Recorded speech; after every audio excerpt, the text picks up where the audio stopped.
Welcome on into another exciting episode of The Voice of the Land. I am your host tonight, always Positive Jay. On my side here is my man, Brian Mosser, and as always, producing the man, the myth, the legend, Peter Tellup. We are brought to you by part of the Big Play Network and sponsored by Greeny Sports Cards. And we'll have a little announcement coming up with them, a little something soon. We'll tell you more and just watch our Twitter handles and Instagrams and all that good stuff. But tonight we are talking about what, Ryan? Buckeyes National Championship. That is damn straight, brother. Heck yeah. What a game, guys. Dude. Where'd you guys watch it? I watched it at home by myself as usual. I'm the same way. When I watch like intense games, I got to be by myself. I can't be in crowds. I don't want no distractions. Can't be around family. No. I have to have my own opinions because otherwise I'll get in arguments. So. Yeah, Jacob and I watched it in the living room.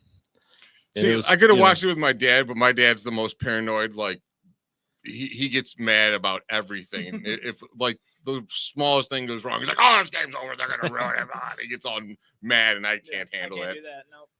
But yeah, I mean, it was a hell of a game. It was a classic run. I mean, we're the first of the new playoff systems. We were the first of the original playoff systems. This is what Ohio State apparently does, Brian. Dude, it's amazing. A few weeks ago, I was calling for Ryan Day's job. I'm gonna admit it. I thought his coaching. You and 90% of Buckeyes fans. Yeah, well, I might have been leading the way. I'm not sure. I've been pretty critical for a few years, but really critical after this, loss to Michigan. But looking back now, I don't give a crap about Michigan. I care about the tradition. I don't care about what happened at that game. We won a national championship. There's no asterisks like there is from last year's Michigan national championship. We won it fair and square. We went through adversity. We went through the hardest side of the bracket and kicked everyone's ass. I mean, what, top five players? I think teams or something? Like, I think the only team we didn't play in the top 10 was Georgia, but it's just because they weren't good enough to play us. So yeah, and their quarterback was out, so it wouldn't have been a challenge anyways. And I think Notre Dame had a pretty easy way through, but they're going to be good. Hats off to Notre Dame for what they did. Their coach is probably one of the best young coaches already come from. Yeah, he's a Buckeye. He's a Buckeye. Of course he's going to be good. Come on, guys. No, I just like how he's humble. I like how he's well-spoken. I like that, how hard of it had to be really hard for him, playing his alma mater and then in his first national championship, spotlight on him, and he handled it with class.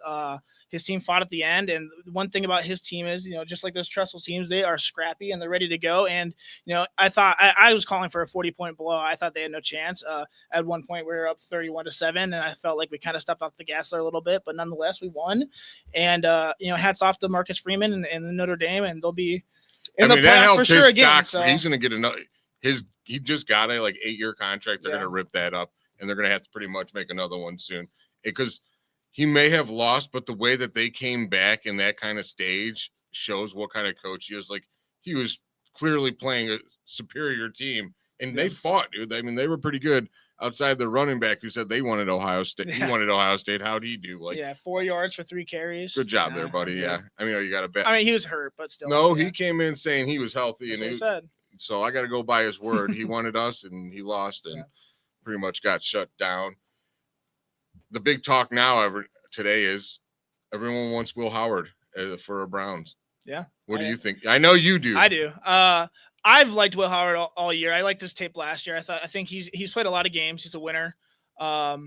He's played in some big games before this year too. And after this year, we see he's a leader. He's got the measurables. He's 6'4", 6'5", 240 pounds, and run like a mammoth. He's huge. A little heavy-headed, so he likes to fall down a little bit here and there. But I think he just gets a little excited once he's got daylight a little bit. Built and playing style is Big Ben or Josh Steve Allen, McNair. Yeah. Josh Allen might be a little more on the arm strength. Sure. Because just has saying that Will Howard doesn't have arm strength. Just Josh Allen has something ridiculous. I'm excited to see the combine too. I haven't looked at the rookies coming in yet. I like to do some scouting just personally for fantasy football and stuff. I'll do our guys here. Wait, we got a guest? Yeah. Breaking in. Who's this guy? There he is. The man. How you doing, Kevin? I'm good, guys. I'm as good as it can be right now. That's for sure. I like your new moniker at work. One half of the Buckeye Bros. Buckeye Boys. I Buckeye guess Boys. sounds good too, but then people start thinking about Baker Bros. And Yeah, we're going with the Buckeye Boys. I loved Yeah. it. yeah, the Buckeye Boys, and I guess our theme song is the same one from the night at the Roxbury. I don't know. You guys Baby, were don't hurt every me. person in the studio cannot do it. By the way, you guys looked so bad. It was like Great movie. I was giving myself a headache doing it. I'm sure you were. I mean, you probably up late and had a hell of a night the night before. What is your reaction and everything that you saw throughout this whole run, Kevin? I mean, it's what we expected to see the whole season. I can never say that losing to that team up north is good or it was best for the team, anything like that. I can't put those words in the same sentence, but it did what it was supposed to do. Losing that game did what it was supposed to do. It kicked them in the ass. It made these guys care about the scarlet and gray that they wear, the block O that they wear on the front of their chest, not about what's on the back and how much money they're making in NIL.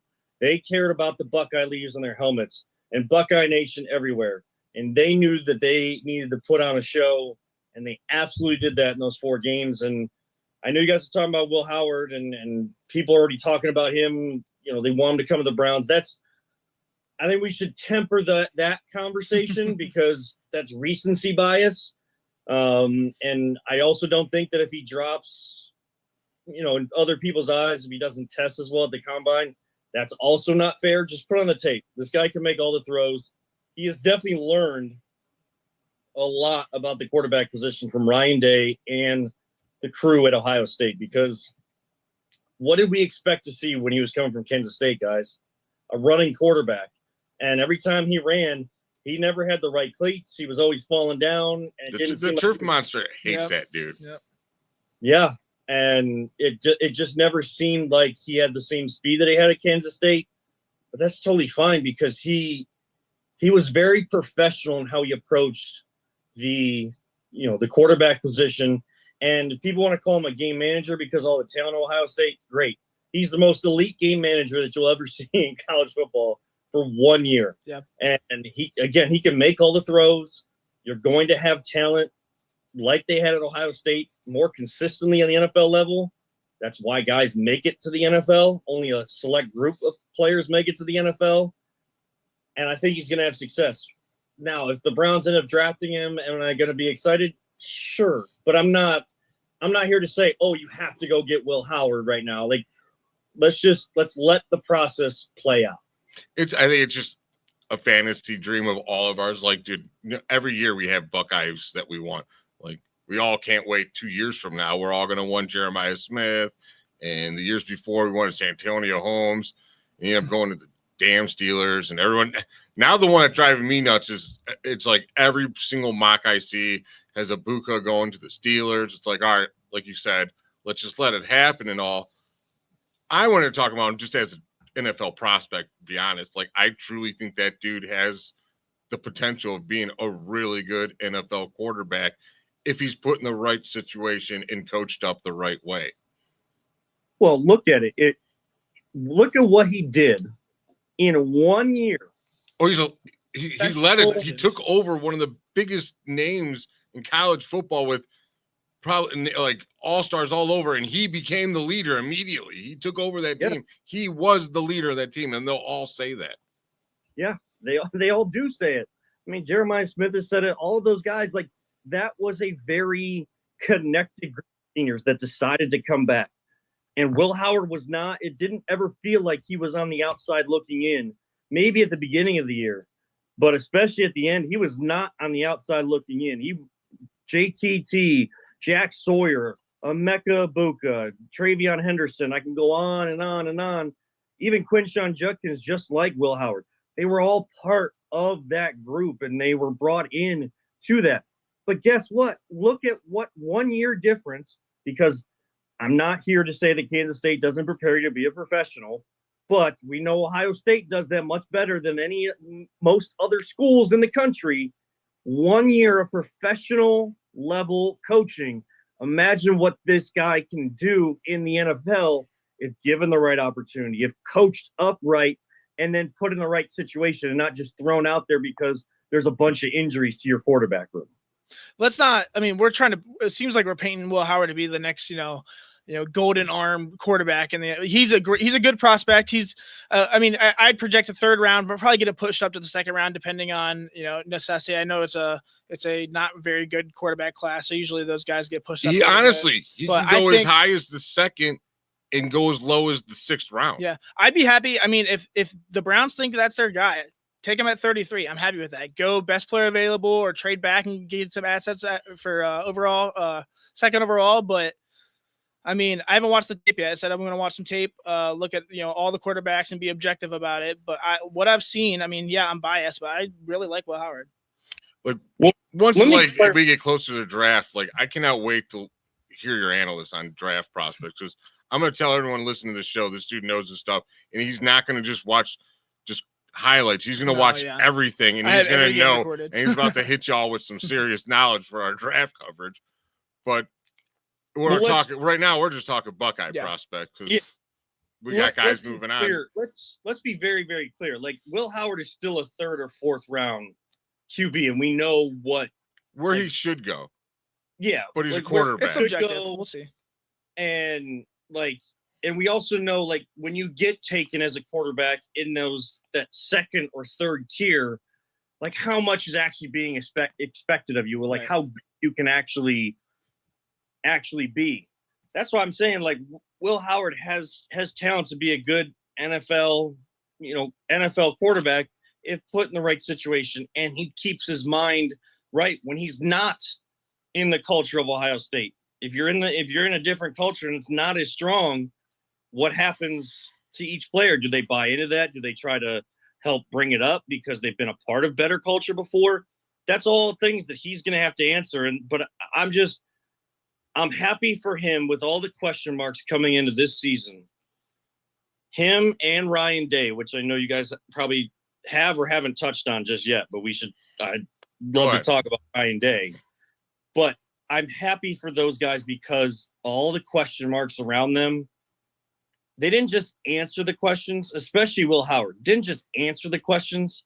He far exceeded them in the biggest moments of his career, one after the other, against really, really, really good defenses each and every single time.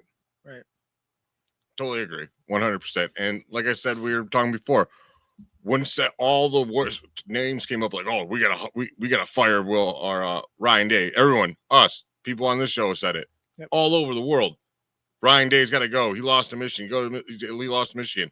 And those players responded to that so much, and they proved what he meant to that team, the way they played. They showed it. They're like, no, they went. I'm telling you, they went and won this thing for Ryan Day, and obviously themselves, but that was the motivation that pushed them. It was that loss. And they're like, no, we got our coaches back. We're pissed about losing to Michigan, and we're about to show everyone what he and us are made of. And they did it. And they shut every single person up. You got Michigan fans trying to say that this is their national championship too, and some weird cockamamie idea that they came up with. Like, dude, all the teams that beat you, we beat too. So everything you come up with makes no sense whatsoever. And it's a different team too than when we played Michigan. I mean, this team that played these last 3 or 4 games would have destroyed Michigan. I know, shoulda, woulda, coulda, but we're the champions. Who gives a crap? Yeah. Well, and so I wish we could play Queen. A quick little response to these so-called TTUN fans that think they deserve some sort of prize along with us because the Bushwhack fans. Let's look. I can be very honest. I'm going to be like Eminem in 8 Mile, where he's going in the final battle and he says everything you're going to say against him before you can say it, and then makes the other guy speechless. Yeah, none of these seniors have beat that team up north. They did not win a Big Ten championship. But what are you in this for? What do you win from winning that against that team up north? It's bragging rights and the possibility to go into the Big Ten championship, but not always, because it's not every year. Now everything is different now. There's a 12-team playoff. It is now more like the NFL. It's like, that's like someone saying, I'd rather lose rather beat the Steelers and never win the Super Bowl. It makes no sense. You could lose to the Steelers twice and still win the Super Bowl. And no one would ever care about losing to the Steelers that year. They'd be like, oh my God, the Browns won the Super Bowl. Right. That's how it is now. It's just you want to beat them. It means the world to you to beat that team, but it's not the end of the world if you lose. You continue on, use it as motivation like they did, and go win what the main goal is a national championship. You will remember every single national champion team from Ohio State. You know what I mean? It's stuff of legend, dude. Those guys, what Sawyer did in that one play, the scoop fumble to run it back and ice that game, like the run they had is legend. Yeah, it's one of the best you've ever seen, winning a college national championship. And my only fear with this whole new era of college football, the 12-team playoff, the NIL, transfer portal, all of that, is that game that we were raised means so much still. The game at the end of the season against your arch rival loses its prestige, its luster. It doesn't. I don't think, like I just told you, dude, we've lost how many times in a row to Pittsburgh or the Ravens. When you have a rivalry, it still means that. And I think it's still the greatest rivalry in all sports, because just the pure anger between those two teams. As long as the teams and the players buy into the rivalry, the fans will as well. So that's where my fear is. It's not about us, the fans. Like, it's we're the always team. That's why Michigan won, because when you have a real rivalry, it's never going to be a close game. You always have to worry about that opponent, because they are going to bring it more than any other game. Right. And I hate to say it, but that's why they won, because they wanted to beat us so much more than any other person they played that year. That was their Super Bowl. Hey, guys, I got to go. All right, buddy. Have a good night. Lincoln just fell. I got to go. You're good. He's got to go. He'll be on the mend. He's tough. He's an Arnold. That was He'll bounce Kevin. back. Yeah, he's dealing with some family stuff, so he's staying at home. It was awesome to have him join us and talk some Buckeyes. Oh, yeah. That's the new Baker boys that they call them at ESPN Cleveland. Not Baker. I mean, I'm sorry. Buckeye boys. I'm mixing them all up over here. I'm all excited. But, yeah, I mean, it was a hell of I don't know where I rank it. I don't even want to rank it against these other championships. Are you talking, in fandom championships or Buckeye championships? Buckeye championships. Who cares about the other teams? I mean, the Cavs championship is still my favorite. So, I mean, yeah. I mean, so that has to be a valid point. But, I mean, for me, I would say, are we ranking or no? We got 3 national championships that we were around for. Which ones? How would you guys rank them? We'll rank them. Why not? We need some content. Go ahead, Peter. Oh, geez. Okay. We kick Kevin to the curb. Yeah, I know. Yeah. It's a really good question, because I think the one in 2003 will always hold a special place in my heart, because I suffered through the John Cooper years, and that was, the overtime against Miami. It was, edge of your team filled with David all Goliath, pros. Yeah, edge of your seat the whole time. So that you had plays like what Maurice Corrett made, the rip fumble after the interception on one of the greatest players of football ever, and Sean Taylor. Like, it was no scrub. It was Sean Taylor you ripped that from.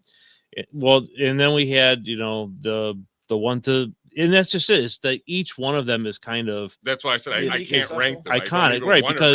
Because then we, like you guys mentioned, that when they went to the playoff format with the 4 teams, beat Alabama. Yeah, we won that backup quarterback, third string quarterback. A third string quarterback. So, I mean, that was an insane season. Right. Just everything that they had to overcome that season, and it's like.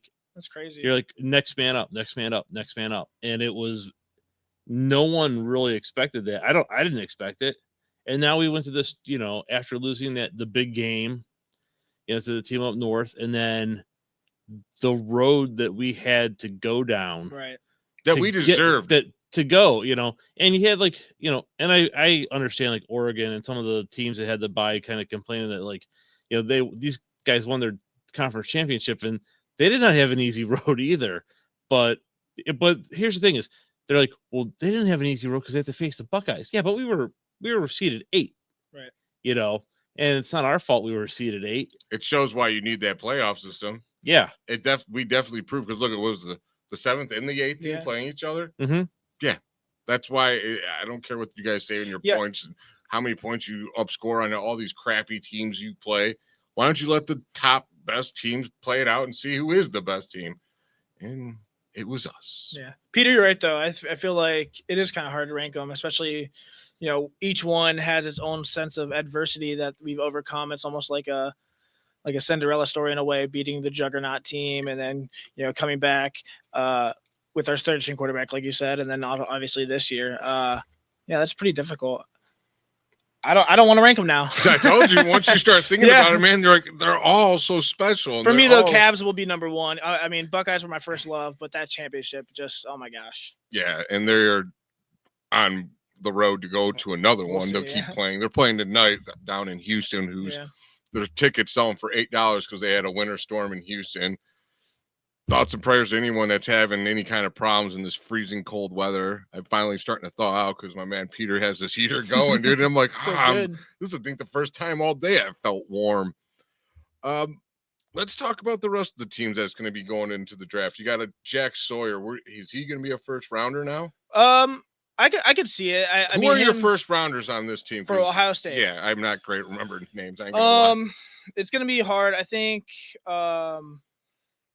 Jack Sawyer could get up there. I think that JTT could also get up there, depending on which team likes them. Because I think you're going to see a run on defensive ends in the Yeah. first round this year. Yeah. I'm blanking on the. Who's the defensive tackle they got? Oh yeah, Tyleek Williams is going to be a first rounder. Yeah, I think. he's If a not, he'll be beast. very early second round. He's Our left insane. tackle or right tackle? I'm not sure. He was our left guard that went over left tackle. Why am I blanking? Who's the guy who got hurt? I'm blanking on offensive lineman right now. You're supposed to be my draft Dude, guy, man. I know. I hate being put on the spot. Josh Simmons is one of them, right? Donovan Jackson's the other one. Yeah. And I think it's Josh Simmons. Donovan Jackson was our offensive guard. He went over.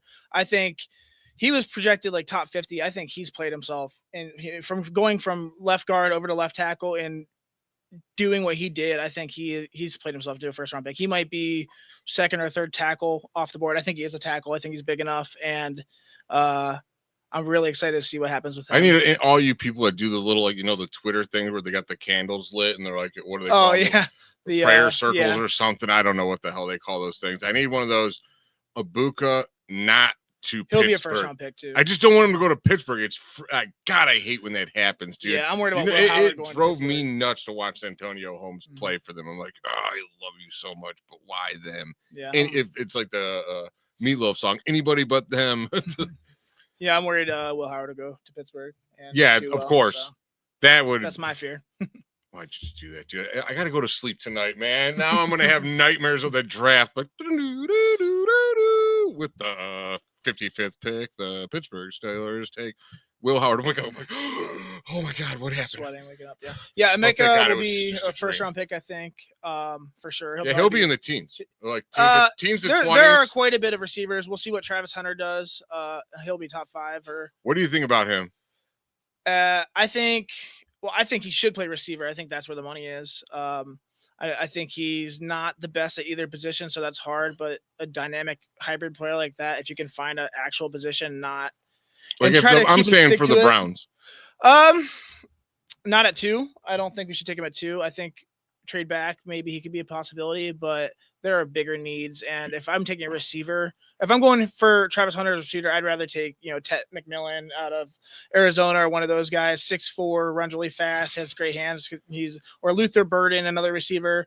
I don't see him playing corner in the NFL. I want he's McMillan so bad. undersized. That's I my love Ted dream pick. McMillan. The Love him. last receiver I liked like him was DK Metcalf, and everyone's like, you can't run And routes. DK was a third round. This guy's going to be top 5 for sure, top 10. So I went to that draft. It drove me nuts, dude. I'm like, we passed on him 3 times. Are Yeah. you kidding me? 6'5" and ran like a 4.2. What is wrong with you people? no, there's That's That's why I'm so I'm not getting excited about this draft. I'll tell you right now. I'm excited. For I as know lack- you are, and I'm gonna let lackluster you as go the off on it, quarterback but I ain't position gonna lie. is- Andrew Berry has me pooping myself. Yeah. That here's my fear. They're gonna take the quarterback at 2, and he's not gonna do good because there's just a rookie quarterback. Then everybody's gonna get fired, and they're gonna bring all these new people in, and they're like, "Well, I didn't pick that guy, so I'm not gonna give him his fair share to actually do anything." and then he'll be shipped off somewhere. And then we're gonna have to start the cycle all over again.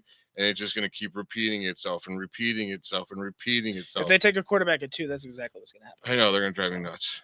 Unless if Cam Ward or I Shedeur think Sanders comes here and he consensus is last year, amazing. both of these guys would have been a second-round pick, and I cannot justify reaching for a position just because of being desperate. Go for an offensive lineman. Go for Geno. You can't Smith. Justify it. But I'm gonna let you know, like they all do it. They do great, but we're probably gonna and it's do it. Usually a mistake. Usually, Probably. Especially when if you can find the right guy in the right system. I mean, look at Brock Purdy and the 49ers. They drafted Look at Trey Josh Lance, Allen in right. Buffalo. Though. Well, but they drafted Trey Lance second overall. Got Brock Purdy as Mr. Irrelevant, and this dude is taking him to anytime you championship take any games quarterback, and- no matter where you take him, it's a right, gamble, for sure. and for your sure. percentages go lower the lower the rounds are. That's just Right. Like I said, I haven't done all the scouting. I know. I'm just not highly confident in Sanders for what I've seen. I think that's just we've had so much drama with quarterbacks in our history. I just don't want to do that again. I'm tired of it. I don't want it anymore. So, I always try to go in the position now of like, I don't even want to attach myself to any of the quarterbacks. I'm just gonna let myself get excited for the person that we're gonna draft and ruin. I don't like that. That's Stockholm syndrome. I just feel like I'm gonna have my opinion. I'm gonna figure it out. I've had them. I just can't do it no more. I don't Right. want. If I do that, it's like I'm getting emotionally attached. I'm trying to like not be so emotionally attached to the Browns because they're just killing my soul. Don't get me every wrong. I see single one video in year. training camp of them throwing a bomb to Jerry Judy or something. I'm be like, all right, look, this is That's our what guy, happens. Oh, I'm not gonna lie. I did that with Deshaun Kaiser. I did that Emmett with Smith, Johnny Manziel. Emmett Golden would always say on the radio, Browns fans, all they need is a hypothetical Yep. first down, and we will be back involved. Like game, we need a first down, and like the whole like outcome of like the team, you need a hypothetical first down, like a draft pick or something, and we get pumped and we're ready to go. Right. I want to pivot real quick Sure. before we end the show because we're going to cut a little short today. Today was it today or yesterday? CC Sabathia was announced for the Hall of Fame, and first off, congratulations Yep. to you. My dad absolutely loved that dude and was calling for his name to come up, and he proved him right as usual. That dude knows his stuff, but what a hell of a career! Right. He's not only had a hell of a career, but he's had a hell of a life. Like he had some struggles with alcohol. He's completely turned that around, and just wanted to say congratulations to him. And I brought up to you guys earlier, and I was having this debate online. Who do you think will be the next Hall of Fame Guardians/Indians player to enter? Who do you think will or should? There's a difference. Yeah, we'll say should because the Hall of Fame writers suck. Should I would go Omar, friend of the show, your good buddy Omar Vizquel. I just he's one of the best to ever do it, and I think he deserves to be in Cooperstown. Next player though, I would argue maybe Jose, maybe the next representation of the Guardians or Indians will be Tom Hamilton. I don't know if there'll be a player. We'll see. There's a couple pitchers out there we like. I know you want to talk about one, so I won't talk about Yeah, we'll that get one. to So, him in a yeah, minute. but I would say Omar deserves to be the next one, but I think Jose will be the next one. What do you think over there, Peter? I'd have to agree with Omar. I mean, I think that how many Gold Gloves? I think it's 7. A lot. Yeah, Many. and I mean he's And just. it was and- Ozzie Smith had I think 13. but and But he came up in an era with Jeter, Nomar Garcia-Parra, Miguel Tejera. Dude, there's like Alex Rodriguez. There's just Right. Hall of Fame after Hall of Fame after Hall Mhm. of Fame shortstops, and that I think hurts him. Buried him a bit. What about Kenny Lofton? or Manny. yeah. Manny. Manny will get held out because the writers again, what we think he should and what will happen. Writers for baseball are clowns, and I think they suck and need to be removed from their jobs. But that's just my opinion. We can get in it a whole nother day. And some of these guys also might not be represented by Cleveland as well. I mean, I know one, CC. What do you guys feel about CC going in as a Yankee? I troll a little bit. I say he should, but honestly, he won a Cy Young with Cleveland, but he did everything with the Yankees. He had 20 playoff appearances. Like he was a beast with the Yankees. So I get it, but I'm gonna say Indians/Guardians just because that's where he came from, and I'm tired of farming out all these guys to other teams. So The Cleveland farm system. yeah. Yeah, I was gonna say I think it's Corey Kluber. Yep. That's the next guy I who can I see think it. should be in. I think the next guy that will get in, and people are kicking back on me because he doesn't have a whole lot of starts. I think it's somewhere like 179 starts is the least amount for the a pitcher to get into the Hall of Fame with. And I think he's got like 130 something. Yeah. But like I was telling you guys, of Hall of Fame eligible pitchers, 22 have no, there's been 22 multiple Cy Young winners. 21 that are Hall of Fame eligible have won or been entered into the Hall of Right. Fame. The only one I said that hasn't is Roger Clemens. And Right. again, it's because he's held out because of steroids or whatever. But I don't know if the writers knew that dude was a Hall of Fame pitcher long before he started probably doing steroids. So again, everyone else is doing steroids. That whole era, it's Yeah.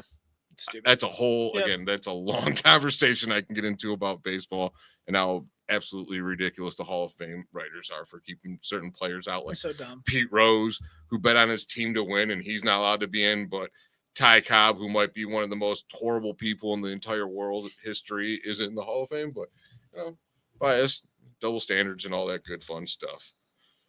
Well, guys, I think we're gonna call it an early night. It's freezing cold outside. You got a headache. Peter looks tired. I'm exhausted, man. It was it was hard to fall asleep after that win on Yeah. Monday I was night. riled up. So Yeah. I feel that one, dude. Because Yeah. you guys know me. I'm in bed and sleeping at 9 o'clock, unlike Ryan, who's 2 pretty a.m. much every starting to night. just wake up. yeah, I mean, honestly during the game, that game in the playoffs, I was most nervous about that. I was so. And at the beginning of that game, and then it's like I got better, and then Oh. you get all that emotion, right? How did you guys feel after the first drive of He couldn't sustain. He was vomiting, dude. I knew. Yeah. I I knew how he was you- so gassed. I the agree. thing that scared me is they won in the trenches. I'm like, dude, they are like pushing our guys Yeah. around. I wasn't worried. And but I was like, all right, it's just the first drive. It's just the first drive. Yeah. I've watched Kevin Stefanski first drives work a whole Right. bunch. Of my life. that's exactly what I was thinking. Is how many Browns games that we Like, watched yeah, there where we it's go, like first the- drive, where and then it's just they've like got the first drive is that was like the only drive. perfect, and that's the only points they score. Right. And honestly, I was a little worried, but then even before they actually scored, just seeing how gassed he was, Mhm. and the announcer saying, because they had said before when that drive started that he would have to, they'd probably have him run like 15 times in the game, and he ran 9. Yeah, in the first drive. on the first Right. drive, and he just looked like. It I'm took like it he out of can't. him. I'm like he can't sustain that. Yeah, And that's the only thing that was really working for him is because I don't think we were used to that, and our defense made the adjustments, and Is it took Larry that away. Johnson, the defensive Yeah. line coach? Yep. Yeah. Can we're all worried about the NIL money for the players. You all going to need to buckle up some money and give some to that man. oh yeah, Brian 'Cause I- Hartline for sure. Too. Brian Hurtline, got to keep that guy around because all I know is he had one hell of a speech apparently to these defensive linemen after that first drive, and they went off after that. It was a 3-and-out. I'm like, yeah, all right, we're back. And what made me feel great is just it took them like 9 minutes to go down there, and we're like 5 minutes. We're just like beep, beep, beep, beep, beep, Yeah. right down the line. I'm like, all right, I'm good. We're yeah, gonna it was, win this. Was it 9 minutes and 45 seconds? I think Yeah, it was yeah. a long. It Like, was a just long like their drive. drive was just like doop doop doop. Yep. Doop doop doop doop. Yeah. Doop, doop. And I'm like, come on, dude. Like, it's like 4 yards. And then when they would get to the fourth down run, because they were running all the way to fourth down, it'd be like 2 yards, 3 yards, 4 yards. I'm like, Yeah. it was annoying the living crap out of me. But They only stayed in it because we were beating ourselves. Emeka had the fumble. They went touchdown, field goal, touchdown, and instantly came back. I mean, luckily we held them off. We won. It doesn't matter. I'm happy. I'm excited. We're national champions, and Buckeyes are going to repeat. So man, that would be nice. it would be nice. It would be nice. Can we be the next Alabama to just like run this thing for a little bit here? This And is the 12-team playoffs is going to make it tough. For That real. is going to make And that is going to make it a lot more difficult. And the NIL also has spread out the talent The amongst college transfer portal where It's you don't have changed to everything. wait, Yeah. and then the NIL where you can basically pay and it's people talk about that. It's like, oh, if you $20 million, you win a national championship. It's like, look, these guys, most of them were there the whole time, right. and And now in the day and age of the NIL stuff, don't go talking shit about how much money the schools are spending on these players, because how much money are other schools spending and they're not getting the caliber of players. Right. And it's not and look at some of the caliber, you get some great players at some schools, but if you don't have the team and the coaching staff, if you don't have the system, look how many good players the Browns have had put into a crappy system, and Right. we've just basically ruined careers. And Ryan Day's assistants are impeccable. I mean, I'm still questioning Justin Fry a little bit, but Tim Walton for the corners, I mean, one of the best recruiting coaches in the country. Same thing with Brian Hartline. We have some studs, and they're getting paid, I think, $1 to $2 million per coach because they are getting paid their worth. I think they need to get a little bit of raise. We need to start, like you said, bringing in some more money for these guys, but I think they're one or two pieces away. Like I said, we're looking at Justin Fry a little bit. I mean, the offensive line played well in the playoffs, but a lot of Buckeyes fans are calling for an upgrade there. But other than that, like, we're stacked. Our guy Dale Witten, his son, is going to be playing soon. I know he's going to be a baller. I think he's a practicing tight end, right? He recruited. I think they recruited him as an athlete. To be honest with He's you, a beast. yeah, he's real tall. Yeah, and like hands him. and just smooth route running, smart kid, good kid. But that's gonna bring us to the end of the show, guys. As national champions again, Heck I yeah, can man. keep saying that we won the national championship. We won the national championship. Nah, but yes, thank you all for tuning in tonight. I am your host, Always Positive Jay. Ryan, you did another fantastic job. You're getting better every single week. Trying. Peter, you're always fantastic over there. Jacob sleeping. Jacob sleeping, and Jacob, please just get ready to open that door next time. And if you got to run into the damn thing and with the headbutt, dude, just get it open because it's too cold. With that said, we are the voice of the land, and like I always say, don't talk about it, be about it. Buckeyes are going to repeat. We'll see you when we see you. See ya.